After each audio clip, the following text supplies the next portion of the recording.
Así que bueno, les va a contar ahora la continuación de lo que Juan Alberto les había anticipado, que era justamente esta realidad de la tierra hueca. Gracias, Nicolás. Primero agradecer a todos los que organizaron este evento. Saben que no es fácil hacer eventos gratuitos, que es lo más importante, que el mensaje llegue a todos los que estén dispuestos y con ganas en esa búsqueda interior de aprender.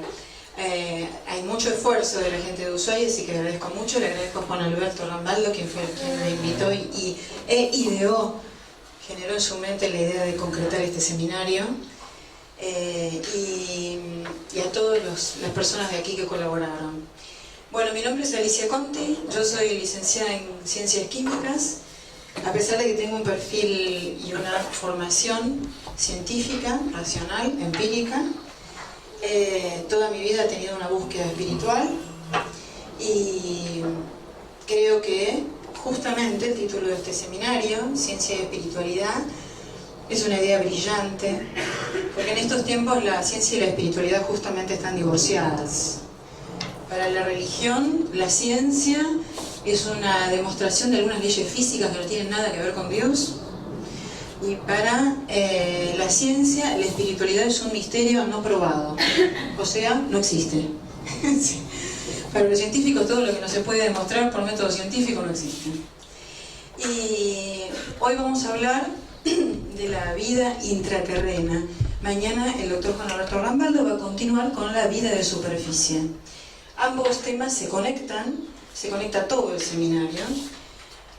Digamos también que la búsqueda, la aprehensión y el desarrollo de la verdad en uno mismo nos debería conducir a un aumento de nuestro estado de conciencia, es decir, evolucionar. Si yo incorporo información, hoy vamos a ver mucha información y espero no abrumarlos. Si yo incorporo información y esa información a mí no me lleva a ser mejor persona, no sirve para nada. Solo alimenté mi ego de que sé más que otro que tiene menos información. Pero tal vez ese otro ama más que yo, está mucho más evolucionado que yo. Entonces, pasar por la verdad nos debería a nosotros a conducir donde la encontremos, donde sintamos que está esa verdad. Para mí está en Cristo. Conducirme a un camino más rápido y más claro de a dónde tengo que ir. Bueno, a ver si el mouse funciona. No, estamos tocando otra cosa. La tierra hueca. Voy a poner así de costado. Vamos a empezar con un pantallazo científico, es decir, ¿qué se sabe hoy? ¿Qué dice la ciencia tradicional? ¿Qué otras cosas se han probado que nos hacen pensar, aún desde el punto de vista científico, que la Tierra no es un bloque macizo y que alberga dimensiones diferentes, por lo menos comportamientos de las leyes físicas diferentes?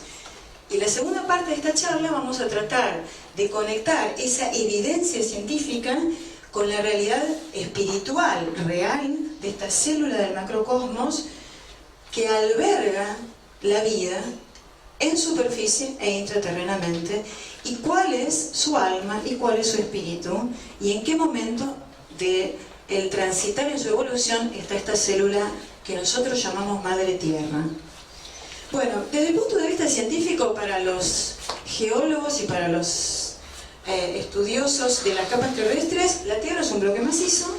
Tenemos más o menos una profundidad del radio terrestre de 6.370 kilómetros, o sea, es enorme nuestra Tierra. No hemos explorado prácticamente nada porque los métodos de sondeo sísmicos alcanzan solamente el estrato superior.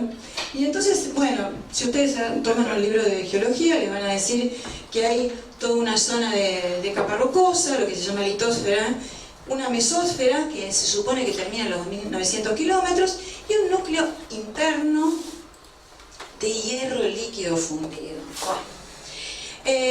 Las exploraciones de sondeos sísmicos como máximo llegaron en la península de Kola en 1980 a 12 kilómetros de profundidad. Más allá de eso la ciencia no sabe nada. Sin embargo hicieron este corte, así dibujito, que lo estudiamos en las universidades. Dicen, esto es la Tierra. ¿Cómo yo diría, no tenemos ninguna certidumbre de esta información que se da como oficial. Lo único que se sabe es que se llegó hasta 12 kilómetros y hasta ahí hay una capa rocosa. O sea que nosotros conocemos el 0,02% del interior terrestre. Nada. Y sin embargo, damos toda esta descripción. Y para colmo, terminamos diciendo que en el núcleo terrestre hay hierro en estado plasmático o fundido, vamos a decir fundido, ¿sí?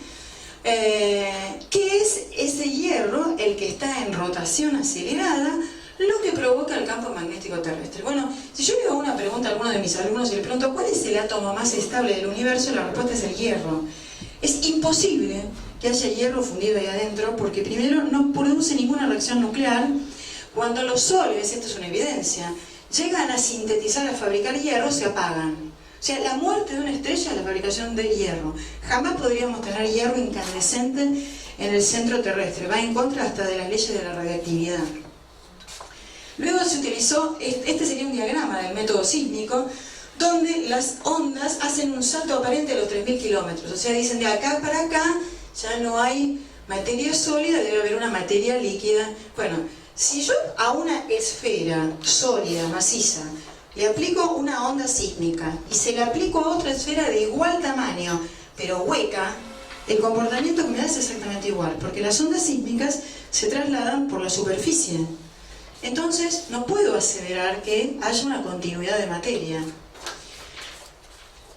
En realidad, lo que la ciencia sabe es que el planeta Tierra es aproximadamente una esfera, que no lo es, porque ya habían detectado Newton que en los polos está 21 kilómetros achatado, es decir, es una esfera con los polos achatados, casualmente, y que tenemos dos ejes que nosotros llamamos ejes de rotación y eje magnético. La gente los confunde, pero vamos a decir, por un lado esta línea celeste que está acá, sería el eje de rotación terrestre, el punto alrededor de la cual la Tierra genera un movimiento de rotación sobre sí misma, lo que nosotros llamamos día y noche. 24 horas es lo que tarda en girar sobre sí mismo. Eso es lo que determina el norte geográfico y el sur geográfico. Pero hay un campo magnético. ¿Qué sería un campo magnético traducido simplemente? Cuando una partícula, digamos, cuando un cuerpo que tiene masa material se mueve, genera un campo magnético. Ustedes cuando caminan, solamente por estar quietos, como tienen electrones, tienen un campo magnético más débil que el que tiene el planeta Tierra. Cuanto más macrocósmico es el cuerpo, más intenso es ese campo magnético. Muy bien, el campo magnético tiene un eje norte-sur, pero a nosotros nos enseñaron todo al revés. En realidad, el punto del campo magnético cerca del polo sur es el norte magnético. Y el punto que está cerca del polo norte, porque no coinciden el polo magnético y el geográfico, es el polo sur magnético. No dieron vuelta a la información, los físicos lo saben, pero cuando ustedes van a estudiar, en un mapa le dicen, vamos al polo norte. Habría que preguntarle, ¿el magnético o el geográfico? Porque el polo norte positivo está en el polo sur, que es de donde salen las líneas del campo magnético y giran. Estas serían líneas de fuerza, para que ustedes entiendan, ¿sí? Líneas de fuerza que se ponen en evidencia en algún momento. Ahora vamos a ver cuándo se ponen en evidencia. Bueno, acá está la explicación. Por eso cuando en realidad tenemos una brújula, orienta al polo sur magnético, porque el norte de la brújula es atraído por el sur de la Tierra. ¿Sí? Por eso nos dieron vuelta las cosas. Siempre nos cuentan la mitad de las cosas, ¿no? Ahora nos damos cuenta que en el sur está lo importante, o sea que es el norte, el positivo. Muy bien, hay unos cinturones que se llaman cinturones de Van Allen que forman parte de ese campo magnético. Son líneas donde partículas atómicas, positivas y negativas, se mueven. Y los científicos han comprobado que hay dos cinturones, ¿sí?, que se mueven a cierta distancia de la Tierra. El más cercano está entre 7.500 y 10.000 kilómetros, oscila de acuerdo a la zona de la Tierra, y el más alejado, el segundo cinturón de Van Allen, está entre 15.000 y 65.000 kilómetros. ¿Qué son estos cinturones? Estos cinturones serían las pistas, las rutas por las cuales se mueven las cargas alrededor de la Tierra. Esto pasa, repito, con todo cuerpo en movimiento. Si alguien me midiera a mí por dónde entran, salen las cargas de energía, me miraría los chakras, ¿no? ¿Sí? Bueno, la Tierra también tiene chakras. Si nosotros viéramos este esquema en forma tridimensional, lo que tendríamos de ese campo magnético que antes veíamos como un corte de 2 dimensiones es un toroide. Esta figura es importante que la tengan en mente porque todos los sistemas, y este año le dieron un premio Nobel de Física muy interesante a unos científicos que relacionaron, vamos a decirlo en palabras muy simples, la geometría matemática con las leyes de la física. Todo lo que tiene forma de toroide en el universo es una unidad energética. Muy bien, entonces si miro, en realidad, el campo magnético alrededor de la Tierra es como si yo pudiera ver una rosquilla, una donut, donde la Tierra estaría en el centro y esos cinturones van dando vuelta las cargas eléctricas. ¿Qué cargas? Gran pregunta, ¿no? Esta es una foto de la NASA, yo tengo muchas fotos oficiales acá, cualquiera de ellas se puede buscar en internet. Bueno, esta sería una fotografía con filtros, donde se miden las bandas de frecuencia, de los cinturones de Van Allen, que serían las líneas en amarillo. Los espacios en verde son los espacios interlíneas. Lo cual quiere decir que la Tierra está protegida frente a la radiación electromagnética que puede largar el Sol y que venga del espacio exterior con este gran caparazón de cinturones. ¿Pero qué se encontró? Que hay un tercer cinturón, vuelvo para atrás, así. Hay un tercer cinturón, acá vemos uno, acá vemos dos, acá vemos tres. Esta no me la habían contado. Hay un tercer cinturón. Ese tercer cinturón es un cinturón de antimateria. Bueno, esto sería, si vienen partículas negativas del Sol, el Sol escupe un viento solar y libera, a través de la fusión del hidrógeno, partículas que son negativas, los llamamos electrones en la escuela, ¿sí? Y protones los positivos. Los electrones entrarían por acá, se van a algún lugar al centro de la Tierra, y los protones entrarían por acá y se van a algún lugar al centro de la Tierra. El problema es lo que pasa acá. ¿Qué pasa ahí? ¿Qué pasa que entran partículas que van para acá y otras que van para acá? Ahora yo les voy a contar lo que yo supongo. ¿Cuál es mi postura frente a esta realidad científica? Muy bien.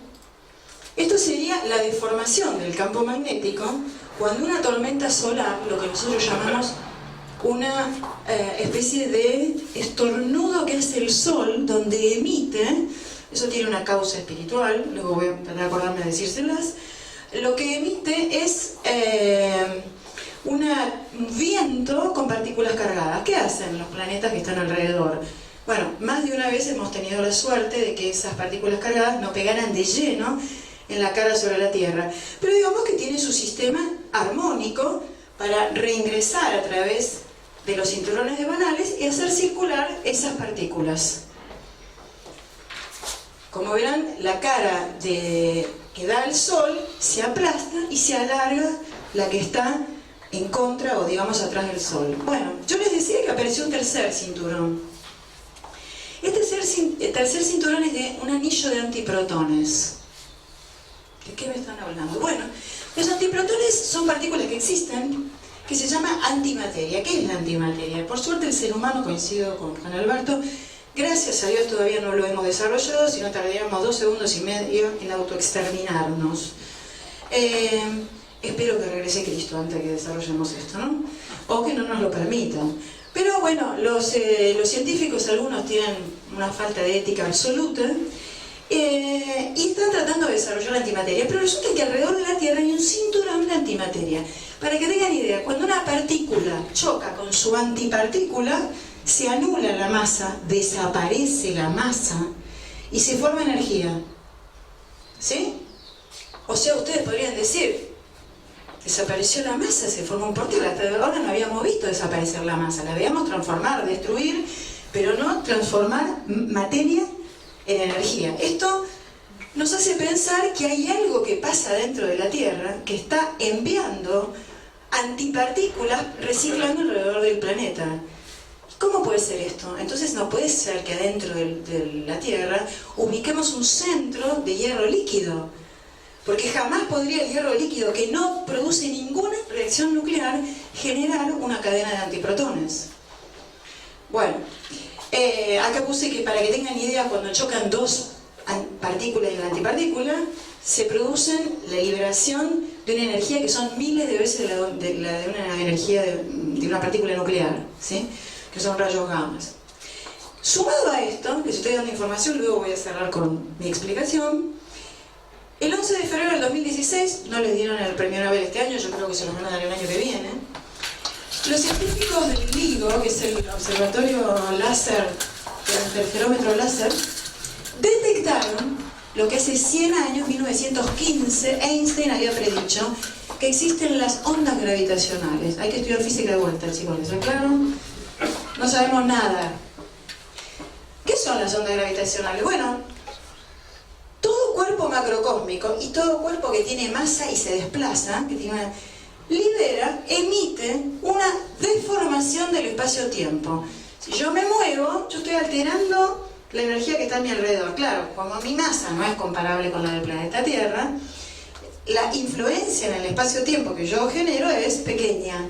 Pero cuando se mueve uno de estos condensaciones de materia, planetas, producen una alteración y van liberando desde su centro, desde el punto central del planeta, del cometa o de la estrella, una onda que afecta el espacio-tiempo que se llama gravitón. Esto se había propuesto hace 100 años, le dijeron atrás de la nuca a Einstein, nunca se había podido probar y este año se probó porque esto vendría a ser un interferómetro láser. Tiran un láser, ¿sí? Saben que es una onda muy concentrada, esa roja, y la tiran en el mismo momento en dos direcciones opuestas. Y acá hay una serie de espejos que van rebotando, va y viene, va y viene. Si algo la altera en su recorrido y cuando vuelven se produce un desfase entre la onda que fue para allá y la onda que fue para acá, es que llegó un gravitón. Bueno, lo pudieron comprobar, lo demostraron y se dieron cuenta de que las ondas gravitacionales nos traspasan, que todos los cuerpos de gran magnitud liberan ondas gravitacionales. Entonces no es que la Tierra está atada con un hilito alrededor del Sol, sino que la Tierra emite ondas gravitacionales y el Sol también emite ondas gravitacionales. Y entre las dos deforman, miren esto, el espacio-tiempo. Hace 5 años, noticias inadvertidas, ¿no? La NASA mandó una misión que se llamó Gravity Probe B. Era una prueba para determinar si el tiempo se modificaba a medida que yo me alejo de la Tierra. Si ustedes se toman un cohete y se van en línea recta desde un punto de la Tierra y otra persona lo hace al mismo tiempo desde otro punto de la Tierra, el tiempo cambia. ¿Cómo? Sí, el tiempo cambia. Lo repito. El espacio-tiempo está deformado alrededor del planeta Tierra. Esto lo dijo la NASA en rueda de prensa, no estábamos locos, no éramos ningunos espirituales, ninguna persona que tiene alguna concepción espiritual. Los científicos dijeron, los macrocuerpos como los planetas deforman el espacio-tiempo. Y ahora encima decimos, liberan gravitones. Y además descubrimos que hay antiprotones, antimateria que circula alrededor del planeta. Entonces voy a ir un poquito para atrás y voy a tratar de unir las tres concepciones en esto. Para mí resulta evidente, y en algún momento la ciencia oficial aceptará esto que voy a decir o algo parecido, que el centro de la Tierra nunca puede ser un centro macizo, porque acá lo que tenemos es lo que llamaríamos un regenerador cuántico, un acelerador colisionador de partículas que están chocando a altísima velocidad y produciendo en la transformación de masa en energía una liberación de radiación electromagnética que genera un sol interno. La evidencia de esto es el cinturón de antiprotones. La cantidad de energía además la manda en ese tercer cinturón de Van Allen hacia el exterior, con lo que va regulando los flujos de partículas positivas y negativas. Si no, no habría una sola explicación. A su vez, solamente los centros que producen, que son huecos, son los que liberan gravitones. Esto lo probó la NASA en el año 2014, que lo tengo acá adelante, cuando demostró que los agujeros negros tenían un centro hueco. Lo dijo la NASA. Entonces, si los agujeros negros son los que liberan gravitones, pues me olvidé de decir que cuando hicieron la prueba del LIGO, que detectaron los gravitones, ellos midieron los gravitones que se produjeron cuando chocaron dos agujeros negros. Se midió esa energía. Determinaron el punto del espacio donde vino, todo perfectamente. Entonces, ¿cómo? Si los gravitones están liberados por una concentración de masa altísima, que a su vez es hueca, entonces, ¿qué libera la Tierra que está deformando el espacio-tiempo con sus gravitrones? Lo que está acá adentro tiene que ser hueco. Lo que está acá adentro debe estar colisionando partículas que está liberando un tercer anillo de antiprotones. ¿Cómo podríamos nosotros aseverar desde el punto de vista científico cuando no hemos explorado nada y la evidencia nos está diciendo que allí hay algo que mantiene una fuente de energía autosustentable que hace imposible que un grupo de átomos, una sustancia se mantenga sólida? Recordemos a su vez que cada 1 kilómetro la temperatura ascendería a 30 grados. Es decir que si hacemos esa proyección lineal, como dicen los científicos, en el centro terrestre tendríamos más temperatura que en la corona solar. Imposible. No se mantendría el planeta. Lo que tenemos es un sol interno, me pregunto yo, y asevero, desde lo que interpreto los fenómenos de la física, tenemos un sol interno frío, el corazón del planeta. Este es el escrito donde en 1915 Einstein ya explicaba en su famosa ecuación que la energía se puede transformar en masa a la velocidad de la luz. Un genio, ¿no? Sí. Acá puse una foto de un monumento porque es la única ecuación que tiene un monumento. ¿Sí? Hicieron un monumento, hay que hacerle un monumento. ¿Sí? Aunque me parece que hubo otros más genios, pero bueno, digamos que lo vamos a reconocer. Si seguimos considerando que lo que tenemos aquí es lo que llamaríamos un sol interno, yo lo llamo un regenerador cuántico, chocan partículas y se libera una gran energía electromagnética que mantendría un clima, digamos, estable, unas condiciones ambientales estables en el centro, por donde saldrían los excesos de energía y de antipartículas, bueno, por algún tipo de abertura. Obviamente, lo que nosotros denominamos la abertura polar norte y la abertura polar sur. Luego vamos a ver cuáles son los efectos de las auroras, que es ese fenómeno que se ve en los polos, también en el polo sur. Lo que pasa es que está mucho menos registrado, porque tenemos población más lejana.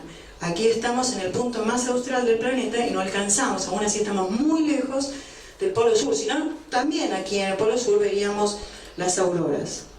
Bueno, se considera que la Tierra hueca tiene un núcleo aproximadamente de 500 kilómetros y un espesor que más o menos correspondería a unos 500 kilómetros aproximadamente de superficie real. Las aberturas, esto que está acá, tendrían un diámetro, es decir, una circunferencia de 1000 kilómetros. O sea, estoy dando datos que se pueden ver del cosmos, ¿sí?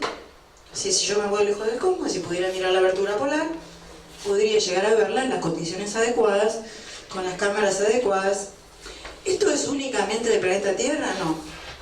Miren las evidencias de la NASA, les traje todas las fotos que pude, oficiales, sacadas de las páginas de la NASA. Las alteraciones energéticas, puntos calientes, según los satélites, porque están la escala de temperaturas, puntos calientes son los puntos más fríos supuestamente de los polos, porque reciben la radiación electromagnética de costado, entonces nunca podrían ser los puntos más calientes. Bueno, son los puntos más calientes, por ejemplo, de Saturno. Aquí vemos también la emisión de colores, el punto blanco sería el punto más caliente de Saturno. La misma con una foto real del satélite. Miren la abertura polar del planeta Saturno. Seguimos pasando. Esta es una foto de la sonda Cassini del año 2006, donde se ve un tercer ojo girando, donde de vuelta es el punto más caliente. Observen ustedes el remolino que se forma. Miren esta imagen de costado, también de Saturno, con filtros ultravioleta. Los colores no son exactamente así, además que están puestos filtros porque son energías no visibles, de mucha más energía y menor longitud de onda. Lo que se ve acá también es un remolino y una figura hexagonal y un gran movimiento en la zona polar, en las zonas polares. De vuelta, la foto de la sonda Cassini más de cerca. Esa es la foto del satélite sacándose a sí mismo por arriba de la abertura polar de Saturno. Ahí la volvemos a ver. Está acá. Esta es la foto de Júpiter. Esto es de este año. La actividad también intensísima de energía y de emisión de energía desde los polos. Esto también se ve como con un filtro. Sí, dale, apagar la luz y vemos un poquito mejor. Ahí vemos lo mismo, los polos en las auroras de Júpiter, ¿sí? Fotos oficiales de la NASA. Bueno, este sería de cerca el movimiento de energía circular que sale y que entra al polo jupiteriano. Esto lo vamos a dejar. Esto también voy a seguir, lo voy a mostrar acá. Estas son unas fotos que se le escaparon a la NASA. Porque ¿qué pasa? La NASA trata de censurar todo lo que puede. Ahora les voy a mostrar la censura que hacen. Pero las primeras fotos, esta es la del satélite ESA, del año 68, salían así, las fotos siguientes salían con un parche. Se ve un perfecto aro de una apertura, ¿sí? Que fue publicado en este link de la NASA. Si ustedes entran ahora a ese link, dice link removido. Bueno, y esta que está acá es la única foto que la NASA real dejó filtrar de cerca desde un satélite. Pueden observar lo que sería esta mancha oscura que parece una depresión en el polo norte de nuestro planeta. Es la única foto que yo considero oficialmente válida para mostrar. Hay muchas fotos que aparecen en la web, pero que son reproducciones, ¿sí? Que no son fotos reales y que las hacen pasar como fotos reales. Hay muy poca evidencia, pero esta fue una foto que fue removida y que los que están en el tema las dejan circular. Bueno, yo acá puse el punto negro, marca el lugar, porque si a ustedes se les ocurre meterse en un buscador de mapas, uno de los que yo voy a mostrar que está hecho en base a mapas de la NASA, es maravilloso que el hielo llega hasta el agujero del Polo Norte y le ponen una censura, como en National Geographic, ¿vieron? Le ponen un punto negro. O sea, de pronto estoy en... Esto sería la zona norte del planeta, esto sería Estados Unidos, no, a ver, sí, esto es sí, América, y esto sería Rusia. Acá es donde estaría el Polo Norte, punto negro. Bueno, esta página que se llama Maps Alive, usa la cartografía de la NASA, es decir, todas las fotos sacadas desde el espacio. Si yo me quiero ir al Polo Norte, vamos a ir agrandándola porque si no, no se va a ver. Si ustedes ven, acá hay una mancha bien parejita, blanca, ¿sí? Donde acá tengo toda la superficie nevada y de pronto un punto blanco. Es el centro del Polo Sur en este caso. Bueno, si a ustedes les interesa, yo les paso el link, lo pueden hacer. Acá se ve un poco más grande, ¿ven? El borde bien blanco, tapado, para que no veamos que hay abajo, ¿no? ¡Qué interés! Bueno, lo mismo hicieron, esta sería la foto de Júpiter, le pusieron un parche, las que figuran en la página de la NASA. Maravilloso, ¿no? Sí, se les pixeló. Bueno, otra evidencia de, digamos, la manipulación en la sesión de información, si bien la NASA es una agencia oficial y tiene la obligación de transmitir todas sus transmisiones en vivo, y siempre hay personas que están dispuestas a cualquier hora a mirar en vivo las cámaras, por eso se filtra la información. Pero, por ejemplo, esta sería lo que está marcado en líneas verdes, las rutas de aeronavegación de todos los satélites. Fíjense que hay un lugar exactamente por donde no pasan los polos. Ellos arguyen que el fuerte aumento o anomalía del campo magnético sobre los polos provocaría, lo cual puede pasar, una alteración en el movimiento de los satélites. Pero además hay un interés en no poder registrar fotográficamente cualquiera de las señales que allí aparecen. Bueno, otra evidencia es las fotos de los vientos polares.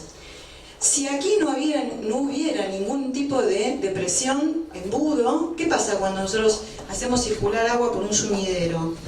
Hace un remolino y va para abajo. Bueno, si aquí no hubiera ningún tipo de orificio ni de entrada ni de salida al polo, los vientos polares no tendrían por qué concentrarse en un punto. Entonces, esta foto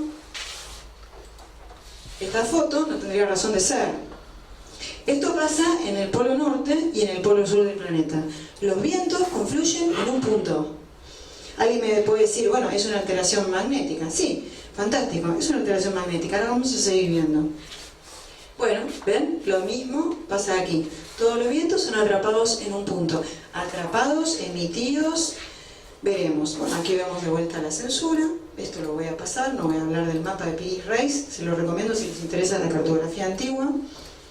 Bueno, ¿qué pasa en un tornado? ¿Qué hay en el centro de un tornado? Nada. Cuando una materia oscila a gran velocidad, el centro está vacío. Y se produce una alteración. Muchos han dicho que hay alteraciones del espacio-tiempo en los centros de un tornado o de un centro de un sistema en rotación. Acaba de decir Juan Alberto que los agujeros negros, y yo les acabo de decir que están huecos, son portales dimensionales. Bueno, teniendo en cuenta eso, podríamos pensar que si el espacio vacío está en el centro de rotación, esto inclusive ha definido los tamaños de los planetas. Alguien podría preguntarse, bueno, como Júpiter es muy grande, ¿cuánto es un día en Júpiter? Y un montón, porque es gigante, da vuelta y tarda un montón. No, son 9,8 horas. Y en Saturno son 10,5 horas. Entonces, el problema es que giran más rápido. ¿Y por qué giran más rápido? Porque en el momento que se formaron, como su velocidad de formación era muy grande, expandieron la masa, lo que decía Juan, la fuerza centrífuga, empujó la masa hacia afuera. Y al mantener ese movimiento de rotación, sus días son más cortos, a pesar de que tienen una trayectoria larga alrededor del Sol. Entonces lo que determina la velocidad de rotación no es, digamos, su masa, que contrariamente podríamos decir es más pesado, si es macizo tendría que ser más lento. No, sino la velocidad a la que rotaba en el momento que se formó, porque los planetas, exactamente como la Tierra, tienen un centro que no está lleno de materia, sino de energía. Bueno, vamos a seguir. Otra cosa que se determinó es que la galaxia que tiene en el Sol central, lo que los astrónomos llaman Sagitario A, un agujero negro supermasivo, que está de ancho, nuestra distancia sería nuestra Vía Láctea, tiene 70.000 años luz. Nosotros estamos por acá en el borde a 30.000 años luz, estamos de costadito, menos mal, ¿no? Y tiene, mire qué forma tiene. Si yo hiciera la línea de un campo magnético, acá tendría un toroide, y este centro, que es emisor, al contrario de lo que dijo Stephen Hawking, ¿vieron ese científico que está paralizado en silla de ruedas? Que anda diciendo muchas pavadas, yo pienso que tiene miedo que lo desconecten. Por ejemplo, que los seres del cosmos son negativos, etcétera, ¿no? Dijo que del agujero negro no salía nada. Se equivocó, porque ya se encontraron las evidencias y se midió que de los agujeros negros vacíos, nuevamente, probado por la NASA, se emite radiación de alta frecuencia, rayos gamma, rayos X, rayos cósmicos. ¿Cómo? Pero si no hay materia. Ah, entonces acá hay un sol interno. Y entonces pasa lo mismo que en nuestro planeta. ¿De dónde sale la energía de los antiprotones? Del centro del planeta. Pero y entonces tiene que estar vacía. Bueno. Bueno, esto ya lo comenté. Vamos a seguir. Esta es una experiencia muy interesante, una mujer científica norteamericana que fue de la NASA a la Antártida y la censuraron mal, como dicen los chicos. Es una física estadounidense que estaba investigando fenómenos climáticos cerca del Polo Sur y de pronto vieron que había como un remolino de viento en una zona muy cercana al Polo Sur y se decidieron, digamos, analizar el fenómeno. Mandaron un globo climático para registrar variables de meteorología. Y el globo climático, en el momento que entró en esa especie de, llamémoslo remolino, ascendió verticalmente y desapareció. Como el globo estaba conectado a un hilo, digamos, a una cuerda que estaba con el sensor, con el equipo de registro de datos, finalmente, mucho tiempo después, lo pudieron recoger. La prueba sucedió se hizo en enero del año 95. Cuando recogieron el aparato del sensor climático, el fechador decía el mismo día, 27 de enero, pero del año 1965, 30 años antes. Repitieron la prueba, dijeron, puede ser, se afectó, algo le pegó un golpe, volvamos a mandar. Todo el tiempo, científica, estamos hablando de una persona que creía la primera evidencia, ¿sí? Todo el tiempo el aparato volvía con un retroceso en el sensor del tiempo de 30 años. Con lo cual ella reportó esta información a la NASA y dijo, algo pasa cerca de las aberturas polares porque se altera el tiempo. Por supuesto, le dijeron, váyase a casa, señora, si la jubilamos prontamente, disfrute de sus vacaciones. Y esta información que fue, digamos, divulgada en los medios científicos, quedó aplacada. Así estamos hablando de que hay ya dos evidencias. La NASA ya dijo que alrededor de la Tierra, y ahora una científica de la NASA comprueba que cerca de los polos hay un fenómeno magnético que altera el tiempo. Estamos hablando de aberturas, estamos hablando de que allí hay una alteración espacio-tiempo porque la Tierra tiene una entrada donde la materia deja de tener el comportamiento que tiene en el resto. Otro fenómeno que sobre todo lo estudiaron los japoneses es que las auroras boreales son circulares. Nosotros las vemos como una línea porque estamos afuera de la abertura magnética. Pero si nosotros nos paramos en Noruega, vemos una línea de colores y los científicos tradicionales dicen son las partículas que vienen del Sol que chocan con la atmósfera de alta energía y dan colores. Pero resulta que no, si fuera así no tendrían por qué ser circulares. Son circulares porque los científicos que están a favor de que le pasa algo en los polos dicen que la energía, esas partículas, no están viniendo del Sol, están emitidas del centro terrestre. Ya sabemos que los protones y los electrones, dijimos recién, hacen un círculo por los cinturones de Van Allen, y lo que sobra, lo que la Tierra decide reciclar para mantener la armonía, cosa que el ser humano no hace, choca con la atmósfera y produce ese fenómeno de excitación electrónica, que es lo que nosotros llamamos auroras boreales. Bueno, prueba de esto es que mandaron una sonda, la sonda Kepler, a investigar, la metieron adentro de las auroras boreales para ver cómo era la composición de iones que venían de acá, y nunca informaron los resultados. Nunca. No hay forma de encontrar los resultados, nunca los publicaron. Pero para decir que eran 4 iones, hidrógeno, helio, oxígeno, ¿por qué no publicaron los resultados?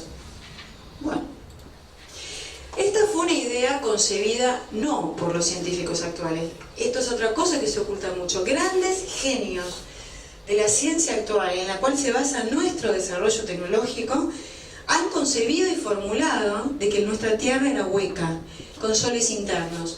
Y estamos hablando, por ejemplo, de Edmund Halley, un señor que fue reconocido, muy reconocido por la ciencia oficial de esa época, que se ha reconocido por la ciencia oficial de Londres. En ese momento lo sacaron corriendo a Newton, imagínense. Bueno, él ya hizo un diseño, ¿sí? Se ocupó de estudiar el movimiento de los asteroides alrededor del sistema planetario, etcétera, el famoso cometa que lleva su nombre, y él hizo un diseño de cómo sería la Tierra, donde él decía que se alternaban capas de masa y de espacios de lo que él llamaba éter. De hecho, fue retratado en un cuadro con esa imagen en la mano. Este es un cuadro oficial, es un retrato oficial de Edmund Halley. Vamos a seguir. Bueno, ese sería el modelo propuesto por Halley. Y también este famoso matemático, para los que hayan estudiado matemática, Euler.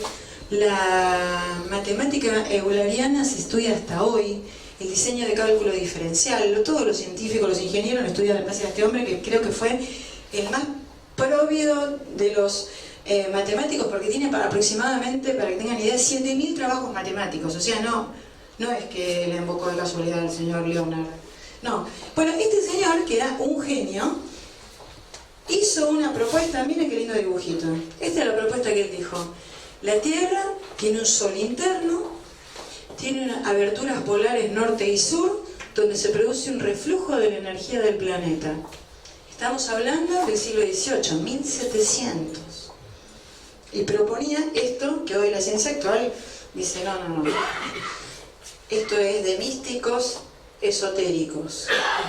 Bueno, yo hasta ahora no hablé de nada de eso, hablé de ciencia. Bueno, después tenemos unos cuantos testigos incómodos que por su imparcialidad y también por su grado de no conocimiento resultan importantes de mencionar porque fueron en realidad, yo creo, usados por una inteligencia superior para dar un testimonio en este tiempo. Uno de ellos, el más impresionante de todos, por todo lo que vivió, vamos a contar algo de esto, hay mucho para investigar. De todo lo que yo les hablo, ustedes pueden buscar en sitios web para profundizar el tema. Es este famoso almirante Richard Byrd, que ya de por sí, ya en los años 20, era el único hombre famoso que había intentado llegar a los polos. Había realizado en el 26 y en el 28 expediciones al Polo Norte y al Polo Sur, y él empieza a describir cosas como que en el año 26 él llega navegando en línea recta hacia el Polo Norte, viajó 2.730 kilómetros, ahora vamos a ver cómo es que yo llego al Polo Norte y sigo 2.730 kilómetros en el Polo Norte. Y no llegué a Groenlandia, por ejemplo, ¿sí?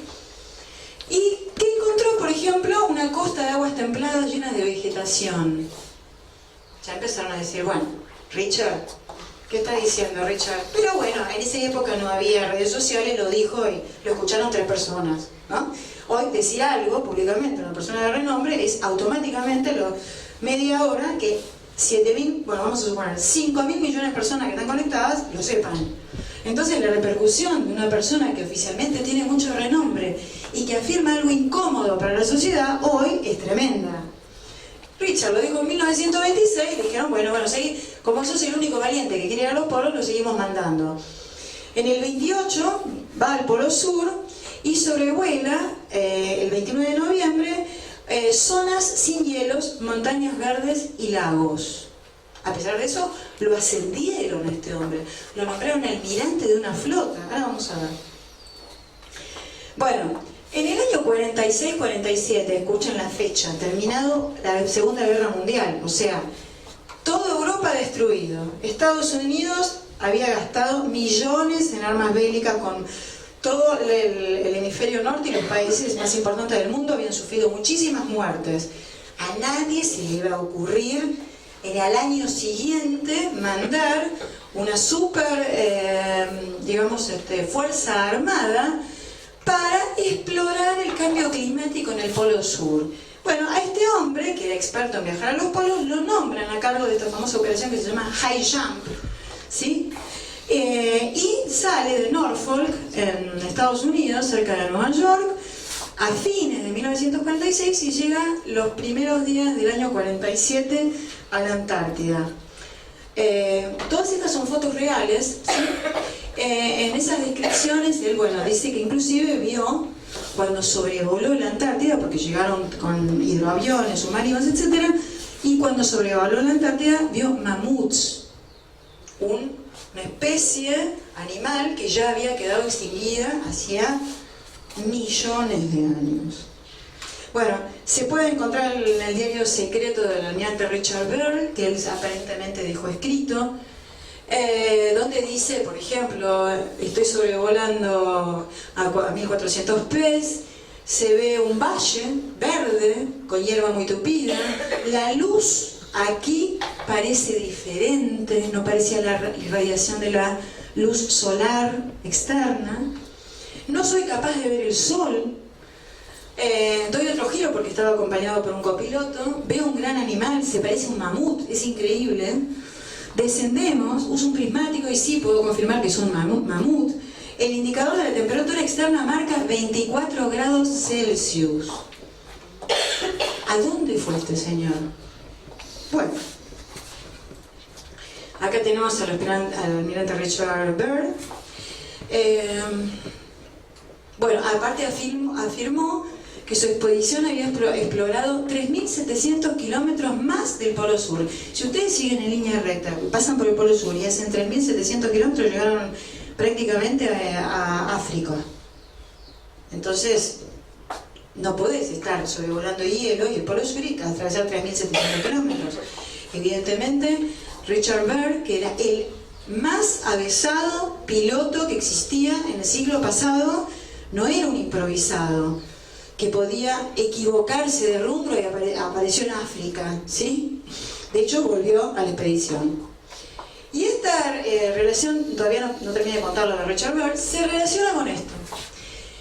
Todos los grandes, poderosos, no los juzgamos, ni bueno ni no bueno, pero en este caso un desgraciado, el movimiento nazi en su momento tenían la intención, siempre la tuvieron, de buscar los sitios de poder, inclusive los objetos de poder.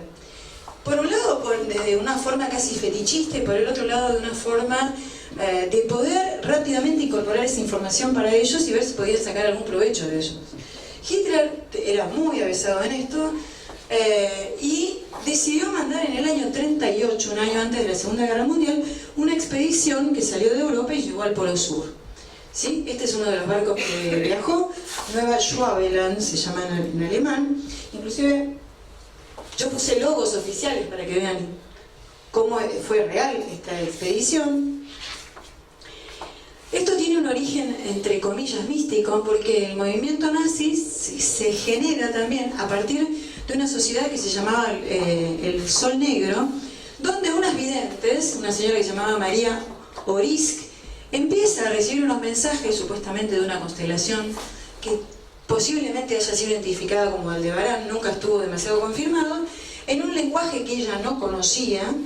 Se junta con esta sociedad de los soles negros, que se transformó finalmente en la famosa Gestapo, ¿sí? Por eso era negro el uniforme de esta gente.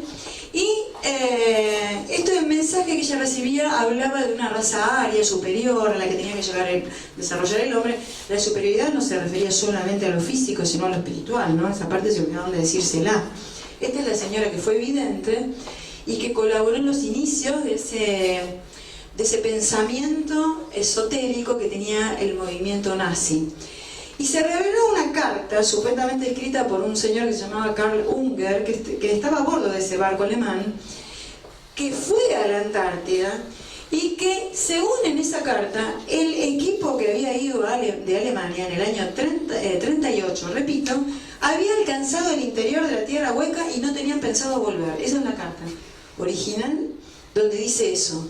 Algo vieron, encontraron algo que les llamó la atención, tal vez encontraron la entrada a la Tierra Huecas, no habrán tenido intenciones de querer, vamos a ver si pudieron, de querer utilizar esas fuentes de energía. Lo que se sabe es que empezaron a mandar cantidades enormes de material para construir ciudades, líneas férreas, etcétera. Le estaban preparando un refugio por las dudas para ir a la guerra.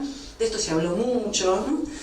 Y además sobrevolaron toda la zona, digamos, si acá está la península donde la Argentina tiene las bases, toda esta zona que está más hacia el este, la recorrieron con aviones y fueron tirando banderas y dijeron, bueno, reconocemos para Alemania 600.000 kilómetros cuadrados, porque en esa época no había tratados internacionales, entonces el primero que pisaba era de él, ¿sí? Entonces dijo, me viene bárbaro, la mitad de la Antártida es nuestra, y declararon que era de Alemania, pusieron banderas por todos lados. Ese fue uno de los barcos con hidroaviones. Tenían un sistema, gastaron la mitad del presupuesto militar del año 38. Miren si esto resulta importante para el movimiento nazi.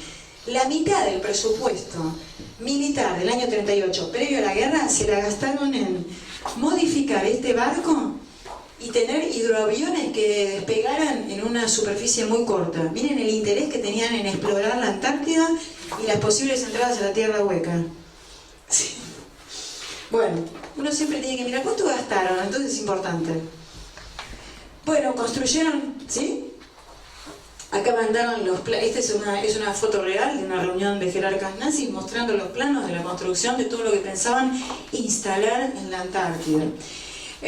Finalmente el comandante Dönitz, que en el año 43 fue el que se rindió frente a los aliados y era el jefe de los submarinos que estaban dando vueltas por el planeta Tierra, había declarado que la flota alemana de submarinos está orgullosa de haber construido para el Führer, se refería a Hitler, en otra parte del mundo, un Shangri-La, una fortaleza inexpugnable. Esto fue declarado en diarios europeos. Se habrán acercado a la Tierra Hueca, encontraron cambios de climas, pudieron establecerse allí algunas bases nazis. Creemos que esa información se filtró hacia las fuerzas norteamericanas. Ese es el comandante Dönitz, el que finalmente se rinde y el que le manda la voz a los submarinos cuando termina la guerra en el año 45 con la tremenda detonación de Hiroshima y Nagasaki, un error que la humanidad está pagando hasta hoy en día. Entonces el comandante alemán, unos días antes, mandó la orden a todos los submarinos para que se rindieran. Ese mismo comandante. Entonces, después de todo ese panorama, en el año 47, le dicen a Richard Byrd: vamos a hacer una operación, se llama High Jump, vas a ir a explorar la Antártida, pero te vas a llevar 33 aviones, 13 barcos, submarinos, portaaviones y 5.000 hombres. Si eso no es ir a una tarea de guerra, me explican por favor, si esto es fueron a buscar muestras de musgos. 5.000 hombres, portaaviones, submarinos. Evidentemente tenían la información de que en los polos se estaba produciendo una actividad anómala, que el movimiento nazi estaba enterado de esa información y que posiblemente hubiera resabios de fortificaciones nazis, y fueron armados hasta los dientes. Richard Byrd da una conferencia de prensa famosa antes de ir y una después, y este fue el problema, declaró lo que pasó, ¿no? Estas son todas fotos oficiales. Acá lo están condecorando Eisenhower o Richard Byrd, ¿sí? Sí, el mismo que había dicho en el año 27 que había sobrevolado por arriba del clima cálido de 20 y pico de grados. Estas son fotos originales de Richard Byrd en la Antártida. El logo de la expedición High Jump, que fue oficial y que se anunció con bombos y platillos. Vamos a mirar. Aquí también está. Bueno, el problema es que la expedición, digamos, estaba armada para 8 meses. Le habían dado 8 meses para cumplir ese cometido secreto y regresar. Repito, 5.000 hombres. A las 8 semanas volvieron a Nueva York, con pérdidas humanas y pérdidas en barcos y en fuerza militar. El problema es que Richard Byrd, antes de irse, da una conferencia en Chile.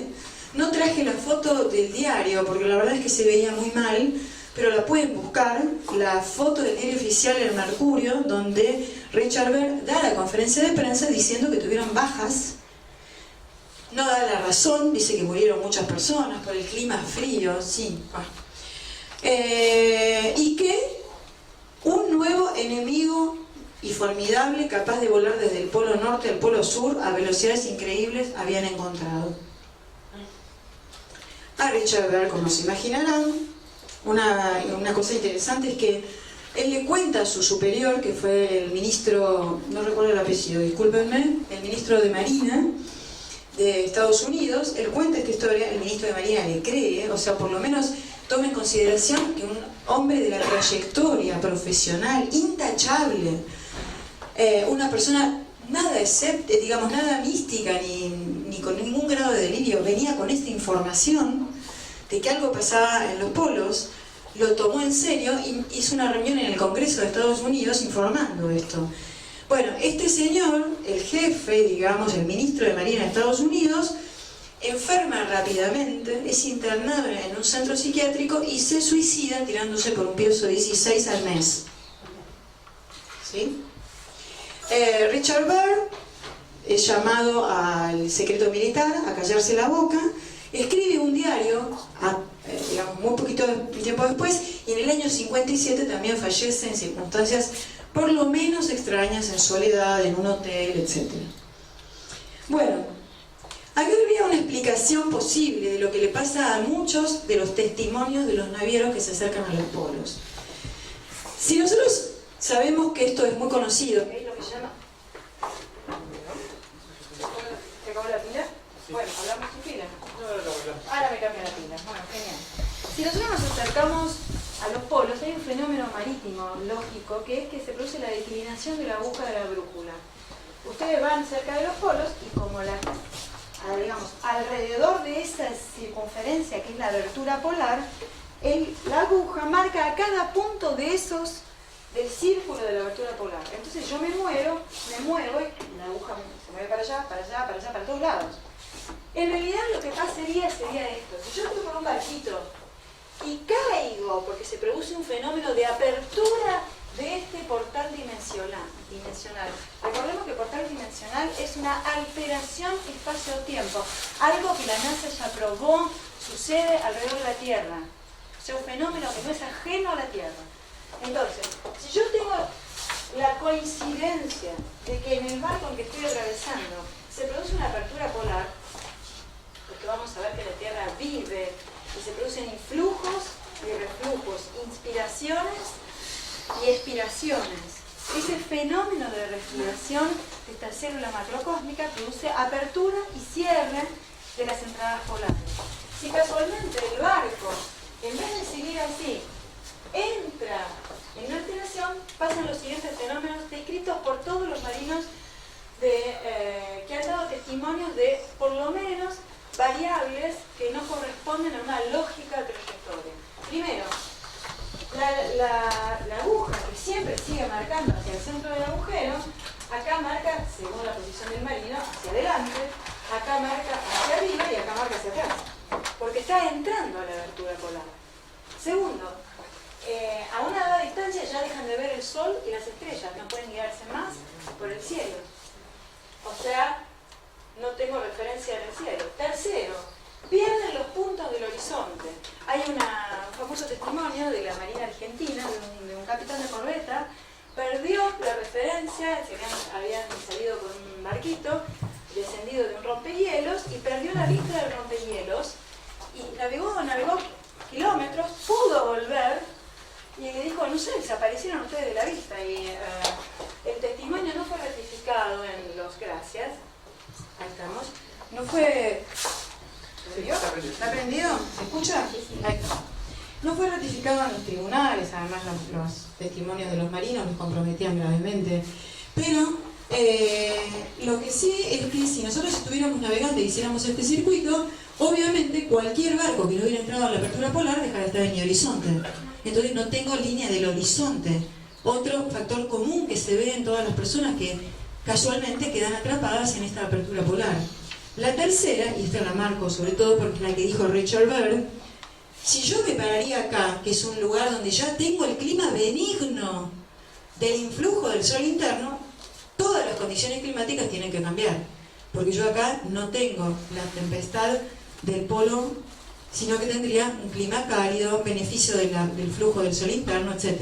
Tercero, lo otro que dijo Richard Byrd, quiero regresar, y esta fue la frase que le costó el puesto, quiero regresar a recorrer esa zona del polo sur donde se ve en el cielo un continente reflejado.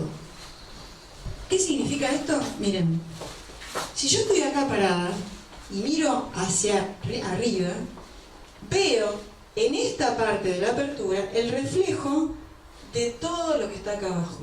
O sea que veríamos, si entramos al polo, el reflejo arriba, en el cielo, como si fuera una capa de agua, y lo que sigue detrás nuestro. Richard Byrd vio en el cielo reflejado a la continuación. ¿Podría haberse tratado de que en su expedición, que fue con un avión, se hubiera encontrado en una posición similar a esta? Podría ser. Es una de las hipótesis que nos podemos plantear. Bueno, lo mismo pasaría si yo voy caminando, ¿no? Bueno, esto lo vamos a dejar. Bueno, la evidencia de esto fue que el radiomensaje, que fue confirmado por el operador de radio, este es el problema, ya fueron dos que dijeron lo mismo, de Richard Byrd, decía que en enero 13, miembros de la expedición de los Estados Unidos cumplieron un vuelo de 2.700 millas de la base McMurdo y penetró 2.300 millas más allá del polo. Ya tendría que estar en África, mínimo. Sin embargo, evidentemente entró en otro espacio-tiempo, ¿sí? Y acá está la frase que les decía, como quisiera volver a ver aquel encantado continente reflejado en el cielo. Esto lo escribió de puño y de letra Richard Byrd. Y claro, pensaron qué poético se volvió después de que volvió de la Antártida. El señor, que obviamente era un militar y no tenía nada de poético. Bueno, La Tierra interna. Entonces ahora nos vamos a preguntar con este pantallazo de evidencias científicas que he tratado de explicar cómo la ciencia no puede corroborar hasta hoy aquello que está postulando. Al contrario, muchas evidencias aisladas, si las interconectamos como hicimos acá hoy, nos darían la información de que hay una fuente de energía vital en el centro del planeta y no se trata de hierro fundido. Y si nos preguntamos entonces, recordando que cada cuerpo en el universo, cada instrumento material en realidad, que posee vida, que posee una inteligencia, tiene en realidad tres fases o tres aspectos, uno material, otro astral y otro espiritual. Entonces, toda esta explicación física del interior de la Tierra, ¿qué significa desde el plano espiritual? ¿Qué nos tiene que hacer pensar? Bueno, es un tema muy incómodo para las religiones y para los poderosos. Porque si reconocemos por un lado que puede albergar la Tierra un espacio habitable, que además ya está habitado por vecinos que son más desarrollados que nosotros, y lo que es más, que vinieron antes que el ser humano a la Tierra, estamos en problemas. Un día nos pueden tocar la puerta de los vecinos y decirnos: señores, ustedes no nos gustan como inquilinos de la Tierra. Pero esta gente evolucionada, estos seres, respetan el libre albedrío, nos miran. ¿Qué estamos haciendo en nuestra evolución y qué estamos haciendo, si a favor o en contra de la evolución del planeta? Hasta que una inteligencia superior, un Dios solar, el Cristo mismo, les indiquen que intervengan. Pero esa intervención no sucedería hasta el punto que pongamos en riesgo ¿a quién? Y acá está la pregunta: a la Madre Tierra.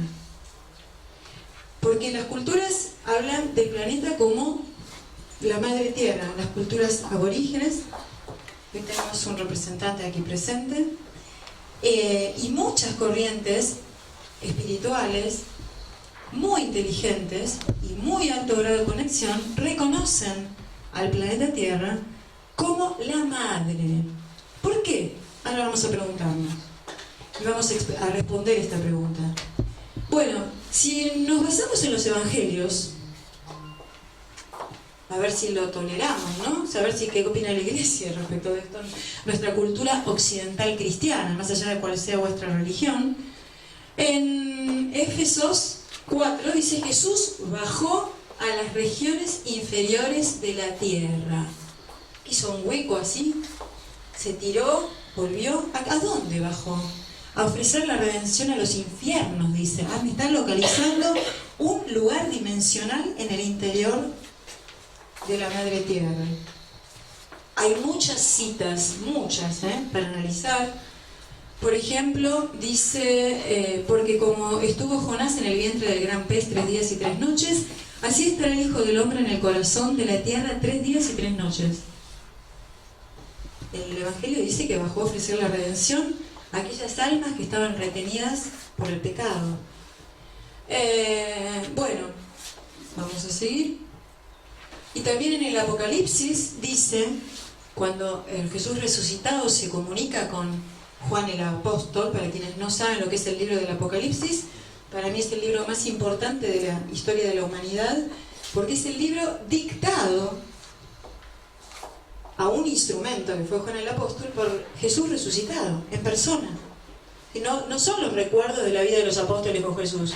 Podría decir yo casi que es el primer libro canalizado de la historia, donde Jesucristo se le presenta resucitado y le dicta, escribe a Juan, que estaba en la isla de Patmos, el predilecto, el apóstol, y le dice: yo soy el que vive y estuve muerto, pero ahora estoy vivo por los siglos de los siglos.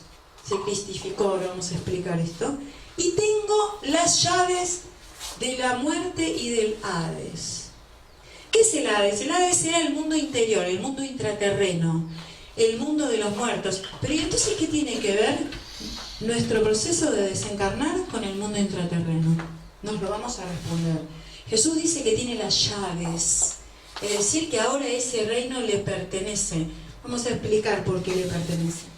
Lo que vamos a comentar a continuación está basado en la experiencia de Eugenio Siragusa, el contactado más grande del siglo pasado, italiano, que es el maestro de mi maestro, aquí está en una foto del diario, el embajador de los extraterrestres, porque él introdujo en una época muy difícil el concepto de que los extraterrestres de hoy son los ángeles de ayer, aquellas figuras de cuerpo y de luz que aparecían en todos los libros sagrados del planeta, y que son seres, como decía Monseñor Corrado Balducci, un monseñor del Vaticano que falleció recientemente y que exponía en los congresos OVNI, seres más cercanos a Dios porque aman más que nosotros.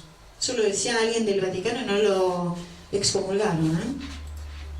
Bueno, él desarrolló en su experiencia mística muchos mapas que le fueron dictados, y algunos de ellos describían el mundo intraterreno, y en base a esto vamos a explicar las dimensiones intraterrenas y su significado espiritual.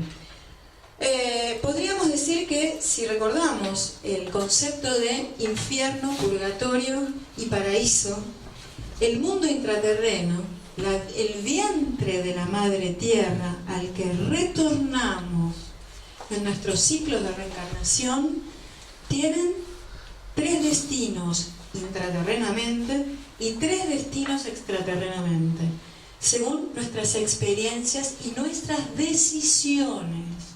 Acá está el problema. Entonces, a donde me toca ir no depende ni del color de pelo, ni del apellido, ni de los millones en el banco, ni en qué creo. Depende de lo que hago. Entonces, paraíso sería lo que nosotros, desde la cultura cristiana, hablamos como el mundo de la luz. Eugenio lo llama, y muchas culturas, el dorado, un continente que se ubica desde su entrada en el polo sur, donde estamos nosotros. Shambhala, lo que se llama un sitio de descanso espiritual o purgatorio, y Agartha, ahora los vamos a ver en el mapa, lo que se llamaría infierno. ¿A qué nos referimos cuando hablamos de esto? Son zonas dimensionales diferentes correspondientes a la tercera dimensión espiritual, y en otras zonas cuarta y quinta, un custodio, vamos a ver quiénes están allí. Pero son sitios donde las almas que desencarnan van provisoriamente, vuelven al vientre de la Madre Tierra, para, pasado un periodo que determinan los seres que trabajan para el Cristo, esa alma continúa su camino evolutivo y vuelve a la superficie. Entonces, la zona del Dorado, lo que llamamos el paraíso, miren dónde está. Es toda América Latina, hasta el sur de Estados Unidos, norte de África, sur de Europa, pueblos latinos, España, Italia, Portugal, sur de Francia, ¿sí? La Nueva Galilea de los Gentiles. O sea que no estamos en el peor lugar del planeta, estamos en el mejor. Todos los influjos positivos de la energía del Dorado la estamos recibiendo nosotros. Es un compromiso, porque tenemos que despertar. Ellos están desde abajo con sus energías influenciándonos para que nosotros tomemos las riendas de nuestra vida y actuemos positivamente para nosotros mismos y para el planeta. Entonces siempre es una espada de doble filo. Estoy económicamente tal vez en el peor lugar del planeta, como lo era Galilea en el Imperio Romano. Pero esos que estaban ahí hace 2000 años vieron pasar caminando al Cristo. Entonces tal vez era el mejor lugar del planeta, ¿no? Muy bien. Esto que está en marroncito sería la zona de Shambhala, ubicada en la zona de Asia Central, la zona de la columna de la cordillera del Himalaya. Y esto que está en negro, o en grisecito, ubicado desde la entrada del Polo Norte, es lo que sería Agartha, el infierno. O sea, el infierno está allá arriba, así siempre lo tuvimos en claro. Según Giovanni está vacío porque está todo suelto por la superficie, ¿no? Sí, yo creo lo mismo. Bueno, ahí lo vemos de costado. Las dos entradas serían la polar sur y la polar norte, las zonas del planeta donde la energía mana, fluye, entra y sale en un ritmo de respiración que nosotros, los depredadores, yo creo que hay así como hablamos del Homo erectus, el Homo sapiens, hay un Homo depredator, que es esta generación que estamos haciendo pelota todo, absolutamente, y la Madre Tierra se va a proteger, porque el Cristo dijo que nosotros podíamos inclusive insultarlo a Él, pero no podíamos atentar contra el Santo Espíritu, y esos son los inocentes. Los inocentes son los niños, los que no se pueden defender. Los inocentes es la tierra. Los inocentes son los animales. Cuando yo atento y uso mi poder que me privilegió para cuidarlos, no para destruirlos, y atento contra ellos, la consecuencia kármica es enorme, porque el Padre permite mi libre albedrío hasta que me corrige y me reubica, como habló Juan Alberto, me dice: ahora tu libre albedrío te va a poner adentro de un potus y vas a pensar un tiempo. Ahora vamos a ver por qué. De todas formas, eso para mí también significa evolución. Hasta el que lo manda atrás en la ficha de juego, lo pone en el casillero 1, eso le permite seguir evolucionando, así de generoso. Bueno, en un libro famoso que es la Divina Comedia, Dante Alighieri, en una forma poética, le explicó a la humanidad esto que era una verdad conocida en ámbitos místicos, esotéricos y también cristianos, sobre el mundo intraterreno, donde aparentemente Virgilio lo va llevando en una barca por ese mundo intraterreno, y como es una obra poética, ¿para qué la íbamos a analizar? La descripción es exactamente la del Dorado, la de Shambhala y la de Agartha. Bueno, esto ya lo dijimos. Bueno, esto sí quiero volver a explicarlo. Cada instrumento que porta una inteligencia tiene 3 aspectos con los que se manifiesta. Nosotros tenemos un envase material, el problema es que la sociedad actual piensa que nosotros somos esto. Nosotros nos decimos a nosotros mismos, mi mente me dice: sos esto, Alicia. Y nos dejamos convencer, lo que explicaba Juan, las emociones. Me convenzo de lo que me ve en el espejo. Y me olvido de que tengo una parte astral, etérica, que está alrededor mío, mi campo magnético con todas mis experiencias, ¿sí? Y una parte neumática, espiritual, mi inteligencia, que es la esencia de mi persona. Esta parte material es mutable, va cambiando, ¿sí? La Tierra también va cambiando su superficie. Nosotros también la vamos a cambiar. Dejamos el autito y agarramos otro, ¿sí? La parte astral es mutable también, porque se va enriqueciendo de experiencias, pero es eterna, no la perdemos nunca el alma. Este es el gran problema de esta sociedad que nos miente. Nos hace pensar que esto es todo. Y entonces tengo que cuidar solamente mi físico. El físico lo tengo que cuidar porque es el envase de la experiencia sublime material que me permite evolucionar. Para eso tengo que respetar el físico, pero no le tengo que endiosar y darle el poder. El planeta tiene una parte material que estamos destruyendo, una parte astral que hemos violado con las explosiones subterráneas nucleares. Desde el año 45 nosotros hemos depredado y violado la madre tierra, haciendo explotar en cavernas subterráneas marinas bombas de 2.000 kilotones superiores a la bomba atómica de Hiroshima. Hay más de 2.000 explosiones desde el año 45 en adelante. ¿Puede ya el planeta soportar esto? ¿Qué pasa cuando una bomba nuclear explota? Miren, desde el punto de vista químico pasa lo siguiente. Se forman otros átomos que se llaman radioactivos, que siguen partiéndose y emitiendo radioactividad. Y esos se parten y forman más radioactividad. Y esos otros más radioactividad. ¿Saben cuándo se corta la cadena? La vida media de una partícula, de un isótopo radioactivo, la más baja son 20.000 años. Entonces, ¿qué hacemos con las 2.000 explosiones que hay en el planeta? Tenemos el planeta contaminado. Si la vida existe hoy y no estamos todos enfermos de cáncer, es porque estos seres custodios han permitido un tiempo que el Padre señalara cuál, para que todavía algunas almas despierten. Pero realmente nosotros no tenemos contemplación con la Madre Tierra. Y acá vamos, ¿por qué hablamos de la Madre? ¿Y la parte espiritual?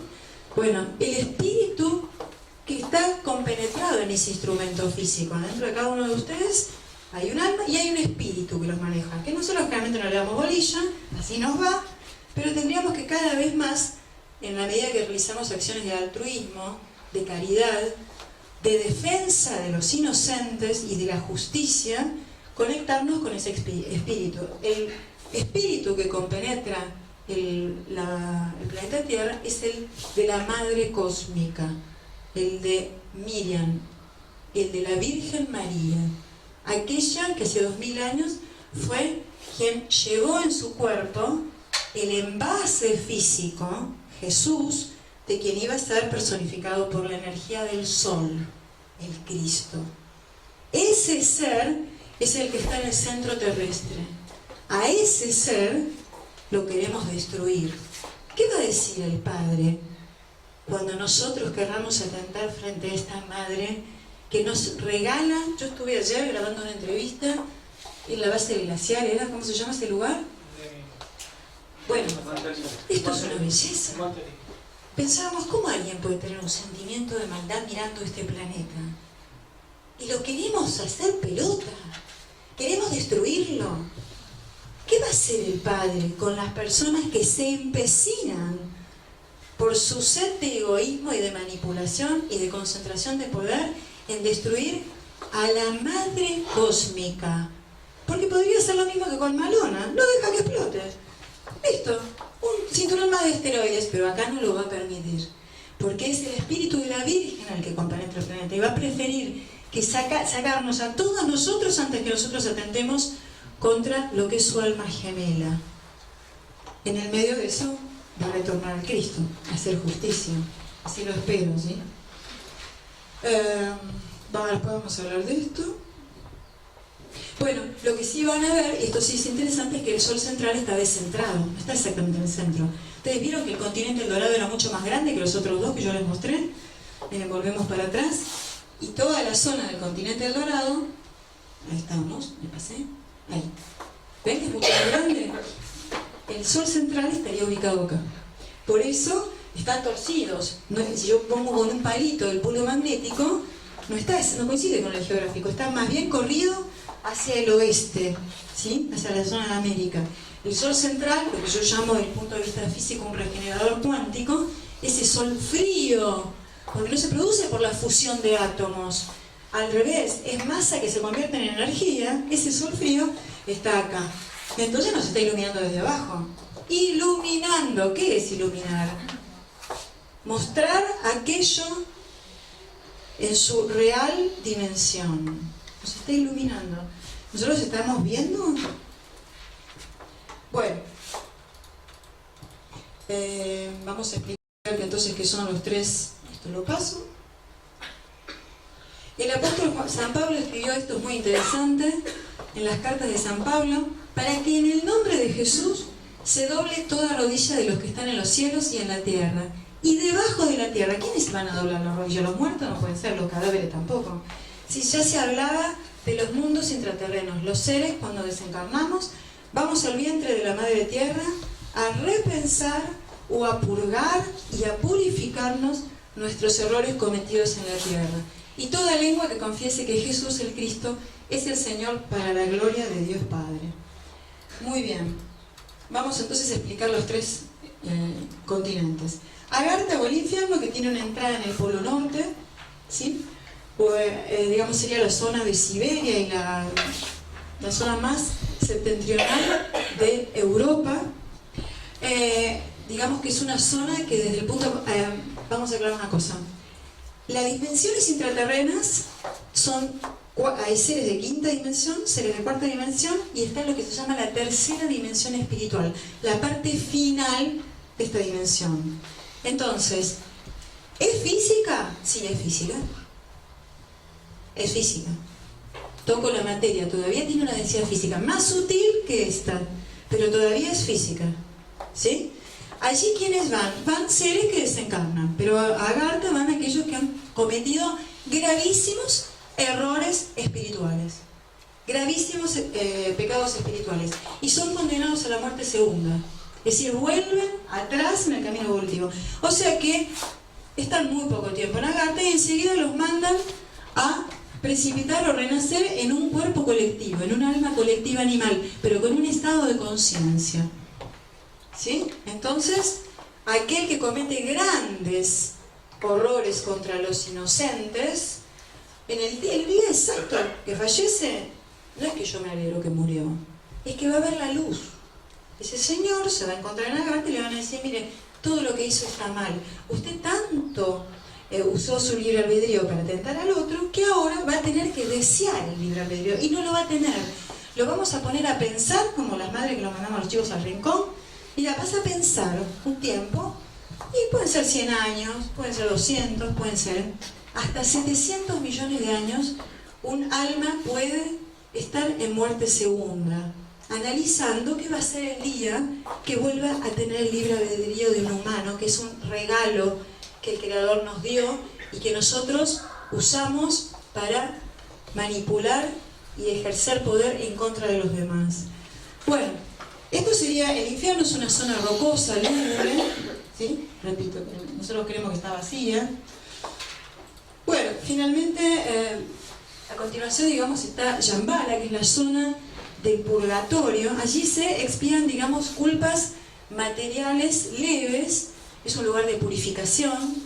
Está ubicada, digamos, en lo que sería la zona intraterrena del Tíbet.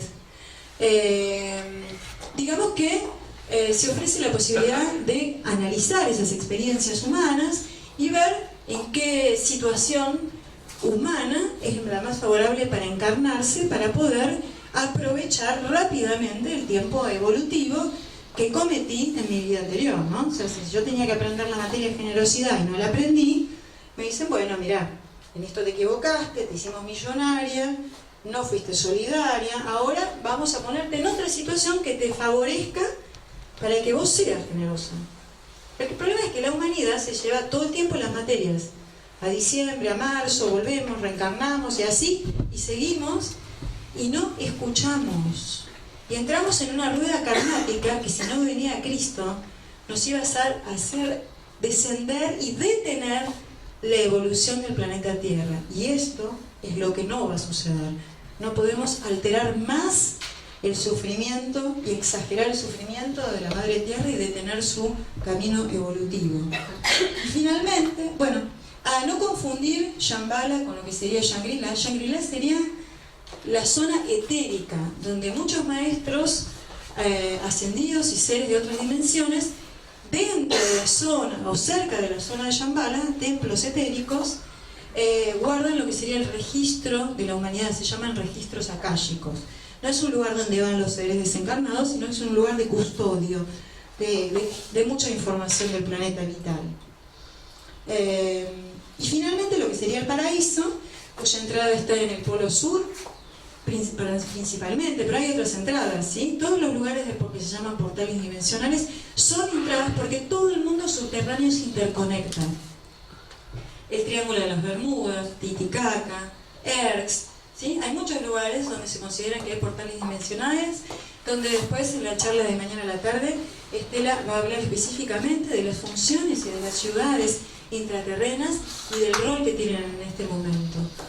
Bueno, aquí van los seres que han donado su vida, que han alcanzado bastante, digamos, de una forma considerable el desapego. ¿A qué? El desapego no a mi alma, que es lo que tengo que tener, el desapego a la materia. Y entonces pueden continuar viaje en otra dimensión, pueden venir a trabajar acá, al Dorado.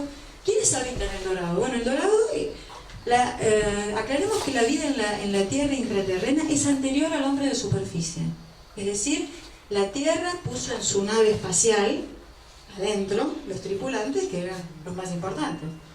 ¿Qué lo querían ustedes? ¿Dónde pondrían a la gente más importante? ¿Afuera de la nave o adentro? Adentro. Y allí estaban los primeros seres que venían de ese sol de Júpiter, cuarta y quinta dimensión. También vinieron otros seres cósmicos de la Confederación Interplanetaria que están ayudando a la evolución del planeta Tierra, y también algunos seres humanos de altísimo grado de compromiso con la defensa de la vida fueron contactados y se les ofreció incorporarse a la Tierra Hueca o al Dorado. Uno de ellos, conocido, fue un físico italiano, Ettore Majorana, que desapareció, entre comillas, misteriosamente, que dejó un documento diciendo que se iba a trabajar a un lugar de luz, llamémoslo, ¿sí? Seguramente estos vecinos que están abajo se están quejando de los vecinos de arriba, se están agarrando la cabeza y están midiendo milimétricamente la peligrosidad que nosotros en un instante podemos hacer detonar nuestros arsenales nucleares en forma de cadena e intentar destruir el planeta. Ellos lo van a parar, porque en 8 minutos tienen la tecnología. Imagínense seres que tienen 15.000 millones de años de evolución. El planeta Tierra, los seres humanos, tenemos 100 millones de años. Ellos tienen 15.000 millones. Son anteriores a la formación de nuestro sistema solar. ¿Qué pueden hacer ellos? Todo. Y todavía hay algún estúpido, permítanme la palabra, que dice que nos vienen a conquistar. ¿Qué me vienen a conquistar? Si pueden dominar la luz, si viajan a la velocidad del cosmos, si comprenden lo que es la evolución, ¿qué van a conquistar? Al contrario, respetan, nos cuidan e intervendrán si ponemos en riesgo la Madre Tierra. Solamente ahí. O segundos antes que venga su jefe, aquel por cual trabajan, aquel que dio la vida por esta humanidad para permitirnos lograr la ascensión con el planeta. El Cristo que vino en el cuerpo del hombre Jesús. Bueno, ahí está explicado qué ser en lo que les conté recién. Bueno, las tareas son esas. Lo que me gustaría contarles también es que nuestro maestro Giorgio Don Giovanni tuvo un viaje hacia el Dorado y él comentaba que la preocupación, y esto coincide en todos los contactados, hasta Richard Berg, que cuando sobrevoló la Antártida sus aviones dejaron de tener funcionamiento, parecían autodirigidos, se contactaron con un ser que estaba ahí, que para él era un señor cualquiera, no sabía quién era, y le dijo: nosotros los seres de abajo, de la Tierra. Richard Berg no entendía nada. ¿Cómo de abajo? ¿Estamos abajo? ¿Cuándo pasé abajo? No me di cuenta, pensaría. Bueno, lo que es el factor común de todas las personas que han tenido una experiencia, en este caso Giorgio Don Giovanni es un estigmatizado, tiene los 5 estigmas de Jesucristo, las heridas sangrantes con las que Jesús fue clavado a la cruz y con que se presentó Jesús resucitado delante de sus apóstoles para que lo reconocieran. Es decir, que los estigmas son una señal de identificación. Giorgio mantiene experiencias personales con Jesucristo. En su tarea, en su misión, como explicó Nico o Juan, no me acuerdo, ha explicado que la presencia de estos seres del cosmos están para ayudar a la redención del planeta y para preparar la segunda venida de Cristo. Entonces, los seres que están intraterrenamente tienen mapas, ha dicho Giorgio, de todos los lugares del planeta donde hay arsenales atómicos, como puntos rojos, y están custodiando nuestra locura para estar prontos a intervenir y, como dicen ellos, salvar los salvables. Los primeros, los inocentes, los niños. ¿Sí? Pero nosotros estamos a punto, nunca en la historia de la humanidad, y esto es algo que tenemos que tener en cuenta, estábamos en condiciones de destruir el planeta, no una, sino 500 veces. Ese es el arsenal que tenemos.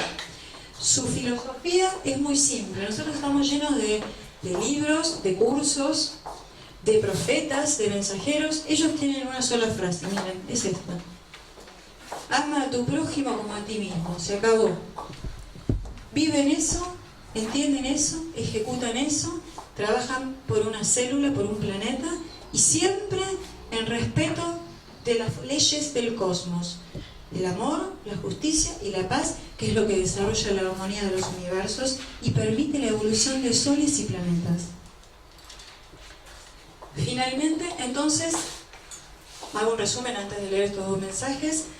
Entonces, el vientre de la Madre Tierra es el lugar al cual vamos cuando desencarnamos, donde tenemos la posibilidad, según nuestras acciones, de estar en estadios de mayor purificación o de mayor luz y retornar a una experiencia humana que me permita, a través de mi libre albedrío, tomar las decisiones para el camino más positivo para la evolución de mi alma y de mis semejantes.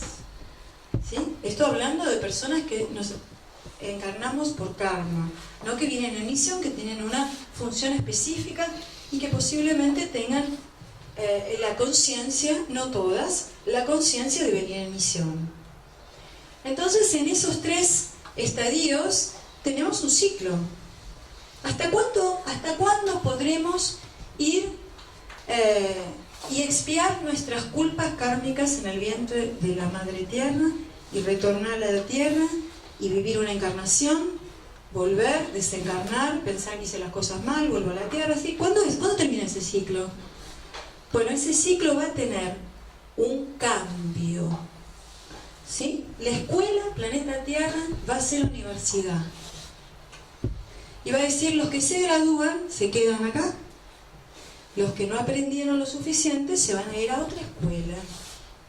¿Quién va a determinar quién se graduó y quién no se graduó? El Cristo.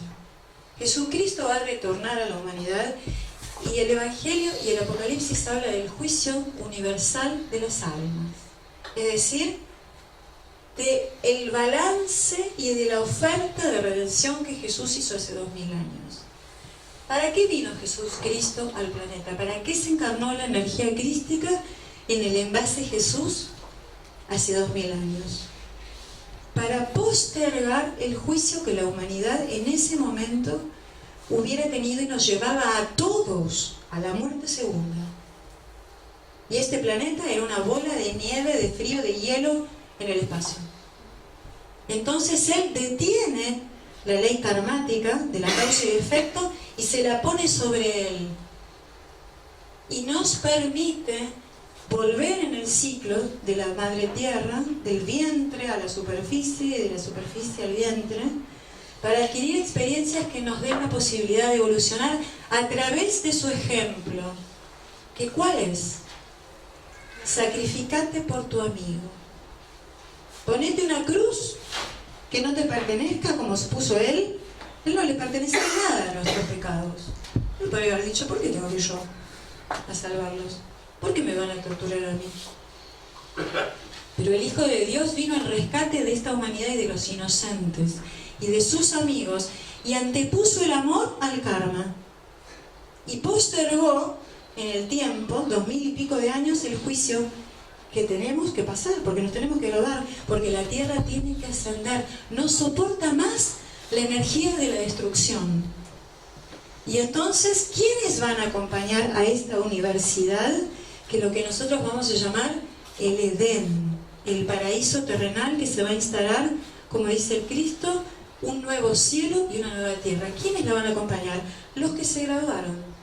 Y es sencillo, son los que amaron. Son los que antepusieron el dolor del otro al egoísmo. Son los que defendieron a los inocentes. Son los que pusieron la cara frente a los hechos de las injusticias y a riesgo propio salieron a defender a aquel que nos defendía a nosotros. El Cristo nos enseñó el camino. Nos dijo, ¿quieren evolucionar? ¿No quieren ir más a la rueda kármica? Tomen una cruz que no les pertenezca y póngansela en la espalda. Síganme. Toman la cruz y me siguen. ¿Cuál es el camino crístico? El del amor al otro. Y entonces yo puedo saltear todas mis deudas kármicas. No importa, porque alguien me puede decir, pero yo no sé todo lo que hice en la vida pasada, no me acuerdo. Capaz que fui una desgraciada. Y entonces, ¿cómo sé si me va a alcanzar? Recomendación, empezá a hacer el bien. Capaz que en el camino vos debías 1.000.000 de deuda kármica. Y el Cristo ve tu intención, tu corazón, que hiciste lo más que podías y se te borró todo. Por eso fue el avatar más grande de todos los avatares. Porque el Cristo modificó la ley del karma para esta humanidad. Ahora, ¿estamos redimidos? Como dicen muchas corrientes, basta con mirar el diario y ver los niños de Siria, los refugiados, las atrocidades con que los niños en este planeta y la Madre Tierra sufren y mueren. Y les cortamos su ciclo evolutivo. ¿Con qué derecho? No estamos redimidos. No hemos tomado la oferta del Cristo. Nos hemos burlado de Él, pero nos colgamos una cruz. Y el día de Navidad ponemos el arbolito. Pero ese ser que hace 2000 años vino a detener la ley de causa y efecto, va a volver a presentarse en la tierra, a restablecer, ahora sí, en la superficie, la justicia. Porque hace 2000 años vuelvo al Apocalipsis, él tiene la llave, le dijo a Juan, del Hades y del reino de la muerte. ¿Qué significa? Que logró la justicia en el reino espiritual. Es decir, desarrollo acciones humanas positivas, me voy al dorado. O evoluciono, sigo mi camino de acuerdo a lo que me digan los maestros cósmicos en otros planetas, porque tengo que cumplir una misión, porque ya pasé mi etapa de la tercera dimensión. Y me porté mal, dañé a mi inocente, me hacen aprender, me ponen a pensar en Shambhala. Hice daños espirituales gravísimos, me dicen, vos no valoraste el libre albedrío. Lo más grande que Dios le puede haber dado a un ser humano. Nos dio la posibilidad de hacer todo. Todo. Yo puedo hacer todo. Con la misma mano con que puedo acariciar a un niño, puedo violentarlo. ¿No nos dio la posibilidad de todo? ¿Y qué hemos hecho?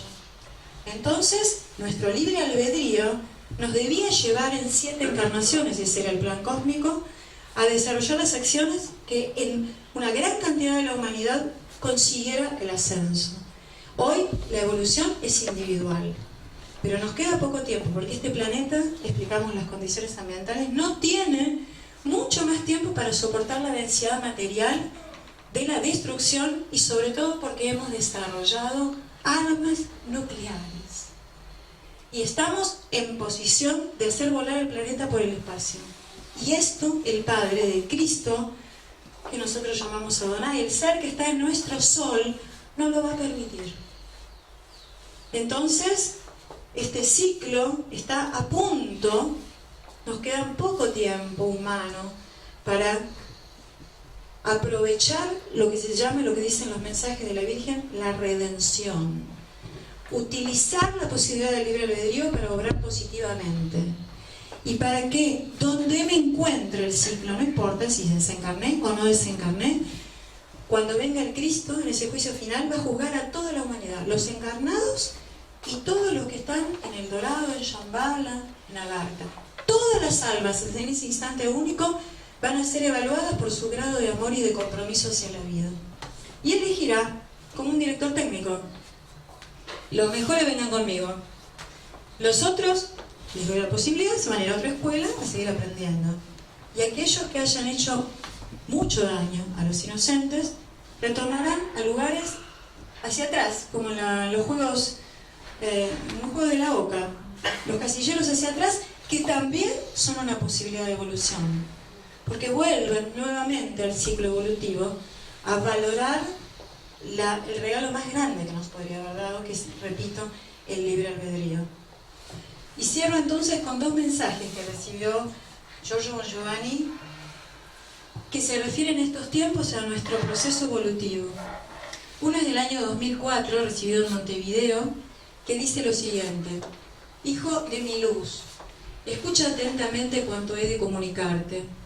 Mientras el hombre duerma en el sueño de la materia, su espíritu no podrá gozar de las maravillas de la luz de una dimensión superior, ascender.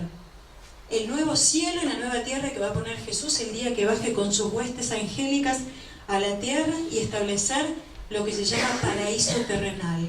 Una dimensión al cual acceden todos los planetas de tercera dimensión cuando evolucionan. No es que se va a hacer solo en la Tierra. Existen infinita cantidad de planetas en el universo que han accedido al reino de Dios en superficie. Final de tercera dimensión y cuarta dimensión. Un reino físico más sutil, donde rige el ama a tu prójimo como a ti mismo y donde nada es mío. Nada es mío. Todo es nuestro. No tengo que tener nada para mí porque la tierra me va a dar todo. Los frutos de la tierra para comer. Y yo voy a trabajar, por decir trabajar, no es trabajar, desarrollar la gnosis, el conocimiento para beneficio de una civilización planetaria, no para una empresa. Vamos a ayudar a establecer un reino de luz en la tierra. Este es el sentido.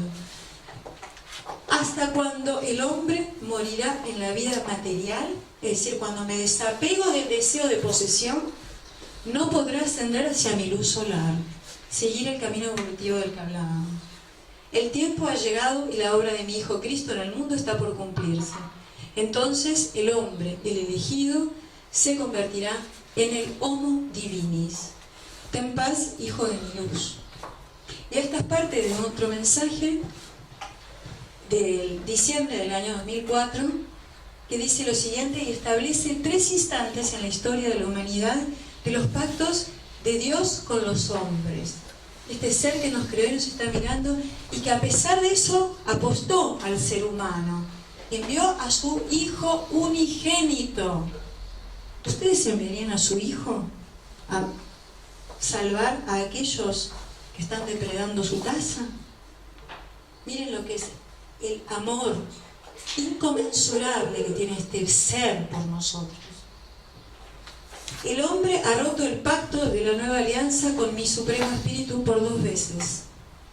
La primera, cuando en el monte Sinaí, mi luz solar suprema dictó los 7 mandamientos, Moisés.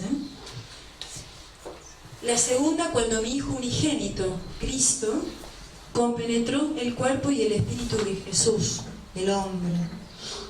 La primera y única vez que la energía del Sol va a bajar al planeta Tierra. Ahora va a regresar el mismo que hace 2000 años clavamos a la cruz. No en otro envase, no vuelve a bajar el Cristo. El que baja es el que matamos hace 2000 años, que está vivo porque resucitó. Jesús cristificado. Y dice, Moisés fue perseguido y burlado, Jesús fue crucificado. Desde entonces el pueblo elegido, que era el pueblo de la genética judía, que tenía un alto valor espiritual y que todos los que escuchan el mensaje de Cristo y lo traicionan, están traicionando la ascensión del planeta. Desde entonces el pueblo elegido y la entera humanidad ha recorrido el camino del karma. El ciclo. Encarnamos, vamos a Agartha, Shambhala, purgatorio, infierno, volvemos y así, y seguimos el ciclo. Y del sufrimiento, porque el Cristo nos ha permitido el sufrimiento como camino de evolución. No ese es el camino desde la 4ª dimensión en adelante. No existe la evolución por sufrimiento, sino por servicio. Pero esta posibilidad es un atajo para ascender. Entonces, ¿qué es preferible? ¿Sufrir por el otro y ascender? ¿Me involucro con una causa que me comprometa y el dolor del otro se me haga carne y sufro por el otro y asciendo, o sufro por conseguirme la Ferrari? ¿De qué sufrimiento habla el Cristo? Habla del sufrimiento por mi hermano. Si no, lo pagamos en vida, con enfermedades, etc. Hoy se aproxima el retorno de mi Hijo unigénito, el mismo que ascendió, el mismo se manifiesta al mundo, Cristo. Él ofrecerá al mundo el tercer pacto, último, dice. Acá estamos. El cual será aceptado por todos los hombres, porque no va a haber posibilidad de negarse. Yo ahora digo, no me importa, hago la mía. No me interesa. Yo no creo en nada, total, qué sé yo, cuando me pasa cuando me muero. Me llaman para que vos eras la que no entendías, te vamos a ubicar, te vamos a explicar. ¿Sí? Ahora todos los hombres tienen que aceptar ese pacto, es obligatorio. Porque serán los elegidos, o sea, los que comprendieran, o sea, los que amaron. Los 144.000 que mi luz solar ha señalado en su frente son los seres que vinieron de las estrellas y acompañaron al Cristo hace 2000 años. Fueron 144.000 compañeros de misión, los podemos llamar, que acompañaron a Jesús en su encarnación en la tierra, y sus descendientes se fueron mezclando, seguramente algo hablará Juan mañana, con la genética de la humanidad para darle un impulso evolutivo espiritual al planeta. A su lado, es decir, no son estos los únicos, se acercarán los hijos de sus hijos, nacidos y crecidos en la Galilea de los gentiles, especialmente porque estamos destinados a despertar mi nuevo pueblo elegido fuera de mi pueblo.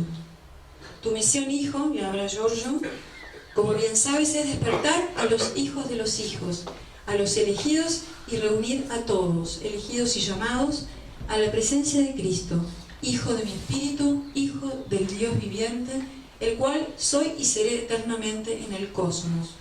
Mi demora, mi eterno oasis de belleza, de justicia, de paz y de amor. Ten paz, Hijo amadísimo, tu Padre, Adonai Aratrá. Les propongo que se hagan propias las palabras de que cada uno de nosotros somos despertadores. Si hoy están aquí y no están en el shopping, si hoy decidieron a venir a un seminario que trata de mostrar verdades para hacernos mejores, repito, si las verdades no me sirven para mejorar y solo adulan mi ego para creer que sé más, entonces no entendí nada. Yo no sé más que ustedes. Yo tengo que amar más de lo que hice ayer. Y cada uno de ustedes tiene que hacer algo más de lo que hizo ayer, porque entre todos tenemos que intentar ascender con el planeta. Y sobre todo, mostrar a esta guerra por las almas que nos quiere atrapar y hacer perder lo único que es eterno, que es nuestra alma, que Jesucristo no vino en vano, que apostó por sus amigos, que somos nosotros. Muchas gracias.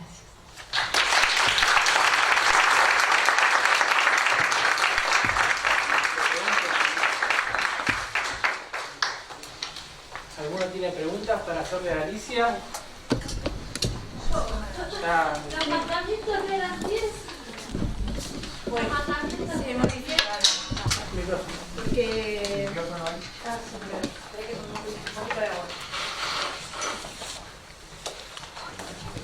Los mandamientos fueron originalmente, como está acá, 7. Luego se deformaron. Por ejemplo, no poseerás la mujer de tu prójimo. La mujer no es un objeto, por lo tanto no se puede poseer, ¿sí? Es un poco extraño que un Dios que hablaba de la espiritualidad aclare que no tenés que poseer aquello que es un espíritu individual. Entonces se deformaron y se hicieron por una cuestión posiblemente social, dado que vos ubicate, ¿no? Bajó Moisés de la montaña y ellos se encontró en orgías, habían hecho un becerro de oro, se habían olvidado, o sea, Moisés se perdió, es decir, se corrompieron todos. Entonces muchas de las modificaciones que surgieron a posteriori de esos mandamientos en realidad eran normas de respeto convivencial, pero nunca el padre puede decir no poseerás a la mujer de tu prójimo, porque en la medida que respeta el libre albedrío, es exactamente como la frase de perdón a aquellos curas que ofician el sacramento del matrimonio, repiten la frase que Dios no separe, que el hombre no separe lo que Dios ha unido. Lo que Dios unió, estimada amiga, es el núcleo del átomo. Nosotros hemos separado lo que Dios unió, que son los protones de los neutrones, y provocamos bombas nucleares. Dios no vino a unirme a mí y a mi esposo y me dijo únete con él. Algunos casos únicos, sí, que se han encontrado lo que llaman almas gemelas, que es tema de otro seminario, donde espíritus gemelos se juntan básicamente para desarrollar una misión en común porque son complementarios, ¿sí? Pero en realidad ese precepto convivencial de forma que utilizan las religiones es algo que Dios nunca ha dicho. Jamás pondría a la mujer como un objeto, ¿sí? Lo importante, posterior a los 7 mandamientos, es que el Cristo nos dio la posibilidad de cambiar el karma. Si no importa lo que yo hice en vidas pasadas. De hecho, se lo cambia al ladrón que tiene el crucificado al lado. Él está en la cruz y el ladrón le dice al otro, imagínate la escena, vos callate, porque lo escucha que Jesús está orando por los que lo acaban de clavar, los soldados romanos. Entonces, se le abrió la cabeza y el corazón, dijo, ¿cómo? Este tipo lo acaban de clavar acá y está pidiéndole al Padre que los perdone a aquellos, a los mismos que lo acaban de clavar. Es un Dios este hombre. Y le dice, vos callate, que nosotros somos unos asesinos, nos merecemos esto, pero este es un inocente, por favor llevarme al reino de tu Padre. Y Jesús, como se da cuenta que despierta al amor, le dice, serás el primero en entrar al paraíso, porque en ese momento es el momento de la victoria de Jesucristo. Jesús derrota al demonio en el mundo espiritual porque le saca las llaves del reino del intraterreno. A partir de ese instante, cualquier persona que se juega en su vida por el otro, gana la luz. y se lleva a ese que había sido un asesino. Esto es una gran enseñanza para nosotros, porque significa que no importa lo que hayamos hecho, importa lo que voy a hacer hoy. Yo tengo todavía, y esto es el tiempo que se está por acabar, la posibilidad de arrepentirme. Es decir, deshacer en acciones, no de palabra. Mira, me arrepiento, como los chicos. No, deshacer en acciones, en el sentido contrario de lo que venía haciendo, el daño que he hecho. Y entonces no lo voy a ir a pagar en el mundo intraterreno. Porque si yo he lastimado a un niño y luego con todo mi ser, mis fuerzas, mis medios materiales, yo establezco un comedor, un hogar para proteger a aquellos que dañé, el Cristo nos perdona. Pero tengo que poner mi vida en juego, con toda la misma fuerza con la que utilicé mi libre albedrío para dañar. Entonces, hemos tenido una posibilidad mayor que los 7 mandamientos, que es que el Cristo nos dio la llave de modificar nuestro karma a través de mi sacrificio por el otro. Creo que no hubo regalo más grande para una humanidad, ¿no? Y ese mismo ser, el creador del universo, porque el Cristo es la energía del Padre emanada de sí, por eso es unigénito, el única emanación, creación del Padre que tiene la conciencia del Padre, el conocimiento del Padre. Él y el Padre son lo mismo, pero no son lo mismo. Tienen el mismo grado de conciencia, de conocimiento. Y esa conciencia la saca y la pone dentro de un envase de hombre. Nos mandó un pedazo de sol al planeta Tierra, acá, a caminar. Y la gente decía, no, ¿cómo va a ser si es el hijo de un carpintero? Y estaba un pedazo del Padre metido en un ser humano. Y podría haber hecho así, listo, los destruyo a todos, a mí no me van a clavar la cruz. Y se dejó vencer por el miedo, ganó al miedo y venció el instinto humano de defenderse, mostrando que si él en un cuerpo de hombre podía superar a través del sufrimiento y llegar a la ascensión, nos abrió las puertas para todos nosotros. Entonces te diría que nos concentremos en eso, porque en este momento tenemos que limpiar nuestro karma, todo el daño que hemos hecho, no importa si estamos conscientes, pero hoy tenemos la posibilidad de ayudar a los otros. Por eso es un tiempo bendito.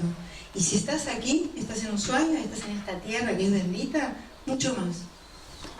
Porque, recordemos, esa es la luz, es el sol del planeta. Desde aquí, este dorado resurgirá. En el momento de la segunda venida, Jesús habilitará que las dimensiones se conecten y estos seres intraplanetarios ayudarán a establecer este nuevo Edén en superficie, ayudándonos, guiándonos, dando las soluciones a todas las enfermedades y a todos los problemas materiales de la humanidad. Claro, al poder le va a resultar incómodo, ¿no?, el conocimiento de esto. Pero nosotros todos somos despertador.